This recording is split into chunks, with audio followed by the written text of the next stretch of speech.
So we're going to keep with the basics. I like sticking with 12 frames per second because that makes your life a little bit easier. You don't have to animate as much. And it gives it that nice drawn sort of feel. I know the screen is not the most visible, but it will be recorded and attached onto your weekly thread for the day from my iPad, so you have access to it there.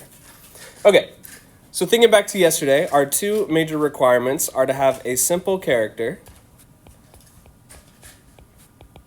with a simple goal, which is the basics breakdown of all storytelling in general. Oh, that is completely invisible. Hopefully that's a little bit better. Okay, you can definitely see it on the projector, but not so much on the... Okay. So a simple character with a simple goal. Simple characters can take a lot of forms, such as a stick figure. This one is maybe surprised. Oh, no. But we'll just keep it like this for now because we want to focus on the story that we're trying to tell and how we use secondary action to do so. Turn this down a little bit. Okay. Yeah, it's definitely going to be easier to look at the projector screen today. So with primary action, that is the most obvious parts of the story you're trying to tell. Of the story. Okay? This is primary action. Let me do one of those little things that you see in math. Oh, that's terrible. Primary. And then secondary is flavor, extra, it's style, it's character. If you've heard something described as having character, like maybe an old house or an old piece of furniture, maybe a style of design, a style of graphics having character, that's kind of where this secondary action, oh, that's terrible too. How do you do those things in math? It's like that, there we go. Okay, bracket, I believe they're called. This is secondary. You can't have secondary without primary. So we need to focus on what is our character's main goal before we start getting into the flavor. All right, so I'm gonna take all this off by double tapping in Flip a Clip is undo, and then you can triple tap to redo. But I wanna undo. Maybe I can hold it. Nope. Okay, it won't let me undo any further. So I'm gonna grab my eraser. I'm gonna get rid of all this. Okay. So our simple character is gonna be a stick man. Hooray. Right? Okay. And our simple goal is a couple options that you could pick from. You don't have to use these, but it makes it a little bit easier from the discussion board or the entry task yesterday, which I'm going to pull up on your screen share, but you won't be able to see on the projector. If you look at 11:14, we've got a character wanting to try something delicious. A character can't figure out if a door is pull or push. Many characters at a restaurant. I'm going to go for this fourth option right here. A character is trying to grab something just out of reach, because that's a pretty easy primary goal that I can add a lot of flavor to as the story progresses. Okay? So I'm going to leave this frame as a start so that you can reference back to what this story is trying to tell. I'm going to go to frame 2. All right? I'm going to start with my simple character. Okay? Since our primary action is to create something that's out of reach, we want to think of the principle of staging. I'm going to do another maybe not just a nondescript box. Let's do something more. Let's do a bookshelf, which starts as a nondescript box. And then has got some shelves, a couple books on them, maybe a little globe or something. Right? Thinking about staging. Trust me, it's a globe. Thinking about how we can add details to our scene that influence our character, okay? And let's say they want to get, somebody give me an example of an item. I forgot all my nouns immediately. We could do, I think we're kind of sick of spheres. So I'm going to call it, let's say he wants a specific book up here, all right?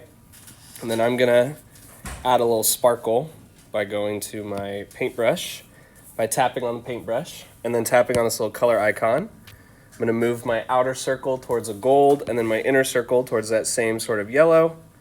So I get a nice shiny sparkle on this book that he wants. Okay?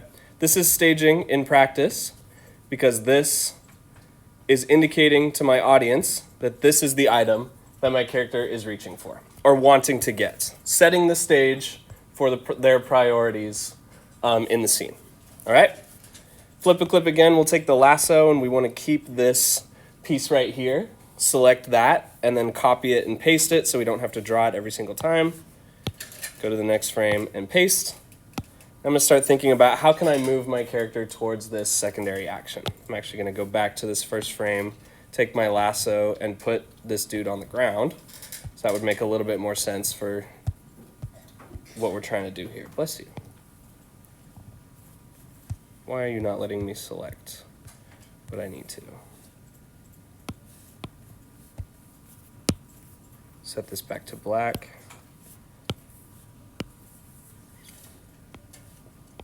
Please? There we go. Okay. It's gonna, this will be a little breakdown of what my character is trying to do. They're gonna walk up to the bookshelf.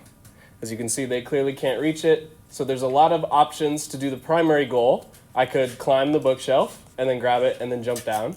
I could float. I could do some type of levitation, grab the book or the item, whatever your character's reaching for, and then make its way back down. Okay. I could do something a little bit more drastic and try to, like a vending machine that's got my snack stuck in it. I could whack on this bookshelf and try to get the book to fall down to me. There's a lot of options for our primary action here. The primary action being the most important because that's going to be where our story comes from. So I'm going to choose, I've already done the force levitation with, I think that was back, I can't remember which assignment that was related to off the top, but I think this time I want to go for a climbing type animation. Okay? With my stage being set of the bookshelf, which behaves a lot like a ladder, I can climb up and down these steps to accomplish my primary action of grabbing the book. Okay? So here's my keyframe. I'm going to go through and add a couple more keyframes by taking my selection tool and selecting the whole scene. Not move him. Let me deselect him first. I'm going to select the whole scene. I'm going to copy it. Go a couple blank frames over, maybe about 8 frames in. I'm going to paste him. Just kidding. Paste him again. All right. Then I'm going to take my selection tool. That's not for you guys. Take my selection tool and draw this little border around my character. And I want him to be up in this type of position. Since the keyframe is changing, we want to arrange the pieces of my character a little bit differently. He's not going to be in exactly the same pose. So I want to take off the arms for now because I want to repose those here in a second. All right. Grab this. I cut his feet off. Whoops. We want to keep those. Okay, cool. So my character is going to be climbing up in a shape sort of like this. Take my paintbrush again. Maybe also fix the legs a little bit. Do something like this with the legs. Maybe one leg is tucked behind the bookshelf so he can't see the whole thing. And we'll put this leg and foot, make it a little bit bolder so it's easier to see. And we'll tuck that one behind. Okay, my character's reaching, so they want one arm extended. Maybe I'll add some basic hand sort of shapes, and then we'll put the other arm behind the shelf to show that my character is climbing. All right, so we have a start. My character's gained a little bit of length and detail, maybe a little bit of unsettlingness in the sketch, but we have a keyframe here. We have a keyframe here. Let's add a couple more blank frames, paste again. And in order to tell my story with some staging, I want to have my character eventually slip and fall and then land on the floor here. But I also want them to have achieved their goal. All right, so I'm going to just click in the gray space or click back on my brush. And I want to have them get the item that they're trying to get. Oh, that's not what I want to do. I want to move it into their hand. Because then at least they can have a little bit of a win after falling off of a bookshelf.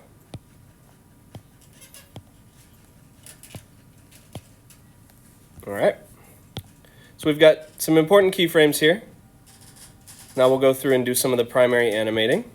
All right, my character with this onion skin, I'm going to try to maintain as much of them as possible. Grab my lasso once again so that I can copy this and paste it and then adjust as necessary. So we want my character to move a little bit. Oop, I grabbed a little bit of the bookshelf. All right, copy, go to panel 3. We're gonna erase this guy for now. Your animations can still move very basically in the way that I don't expect you guys animating like walk cycles. I don't expect you to be doing full in-betweening. You can just scoot them forward because that works for our purposes of practicing these principles. All right, I'm gonna copy this guy again. Okay. Oops, I forgot to copy the background on each of these, so let me do that real fast. See, Mr. Blakeney makes plenty of mistakes too. It's a learning process. So I'm just gonna go through paste, paste. Make sure we have our stage set, paste. There's our character climbing up, paste, paste, paste, paste. All right. So at some point, we're going to have to remove the book along this journey up the bookshelf. All right. Primary action right now, my character is going to do some type of reach to grab the bookshelf. I'm going to redraw him, just trace over as best you can the previous frame so that we can start introducing a little bit of motion here. Okay. Maybe reaching a little further. Here's an opportunity for secondary action because when a character at this base level reaches for something, one arm is going to reach out and the other is going to reach back for counterbalance. Maybe even bend at the elbow, maybe something closer to the body, like this, so that the reach has a negative direction the other way so that the body doesn't tip over. That's a secondary action you can start thinking about adding here if you're doing the same idea as myself here. I'm going to bend this arm back a little bit and maybe introduce the little crook of an elbow as my character begins their journey up the bookshelf. All right. Frame 6. Character's really starting to need to put their body onto the shelf to start climbing up. So we're going to need to start moving the legs forward as well. The human body works in a funky way, in the way that we are opposite. So if you think about when a character walks this direction, we'll add a little eye and a smile so you can tell which way they're facing. All right. When a character is just stood like this at a neutral position, we'll call it right and left. Oh, that's backwards. There we go. Right and left, right and left. We swing in opposites, okay? So when the left foot comes up, the right hand is going to swing forward. And then the same thing is also true when the right foot comes up, the left hand swings forward. We're a very balanced creature, okay? So if I were to raise my right leg, if I were to take a step like this, my left arm would come forward with that right leg. Something like, not like that, but a little bit more forward compared to where it was. All right. So thinking about that, I want to, since my character is reaching with what looks like the left arm, or the stage right arm if you're in theater, I want to lift, because this is my lifted arm on the left-hand side. That means I need to take my right leg and put that one, onto the bookshelf. Okay, so let's see, where were we? This frame has a little extra stuff in it. Let's get rid of real fast. Okay, so left arm's reaching up. Maybe we're introducing a little bit of elbow. I have a habit of stretching out my, Let's consider this like a triangle in math, in the way that we don't want our arm to get any longer. This would be a hypotenuse of a right triangle here. We want to use that to maintain our arm's length by adding a little bit of bend. Oh, wow. Okay. Adding a little bit of bend to that elbow, but not making it longer, not adding extra bones or adding extra stuff to our creature.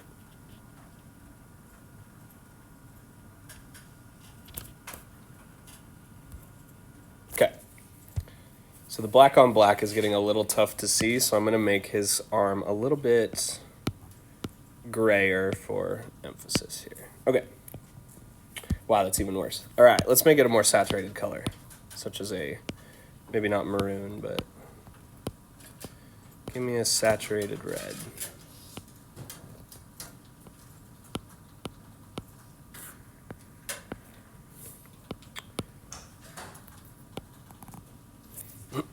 There we go. All right, so here's this black onion skin. We want to maintain that the arms stay within those limits as to not get any longer. I think I'm forgetting a little bit of Pythagorean theorem here, but I just need a swatch of black to return to. There we go. So now I can switch between red and black. Okay, excuse me. So with my character, my primary action is going to be scaling this bookshelf, and the secondary action is going to be the little things like how the arm moves. Maybe my character's foot slips off of one of the shelves. Maybe a book falls over and heads its way down. This is going to take longer than a class period to complete, but it's showing you where the secondary action can come from. My character has the main goal without all of this extra flourish of climbing to the bookshelf. Let me change the color of that so you can see it. We'll go with the blue. Climbing the bookshelf to reach their simple goal. That is still going to be true even if we just sort of across the frames dragged the character up without moving them and then dragged them back down. Story still gets told. But the fun part comes from how you can add these little extra sort of Easter eggs to your story. Character's foot slipping off maybe shows they're a little bit hasty. A book falling over maybe shows that this character has a little bit of weight to them. They're not an airy, like, made of paper, flat Stanley sort of situation, even though they lack a lot of detail in this current scene. These are the ways that I want you to start thinking about and engaging with secondary action so that you can use them to aid in your storytelling. I'll finish this up another time because I already talked longer than I expected. But those are the things I want you trying. You can tell by Mr. Blakeney's skill sets. I'm not looking for perfection, obviously. I want to keep emphasizing that because I keep thinking that it is important. Because it's easy to get caught up in the headspace of it's not perfect, it's not working the way I want it to, so why even bother? So we have, even still, without a lot of our input, we have a very simple story here. It's kind of freaky, but it does have primary action, and it has ways that we can start adding some secondary action. A lot of animation is planning. Plotting out ideas, plotting out stories before you actually start drawing them.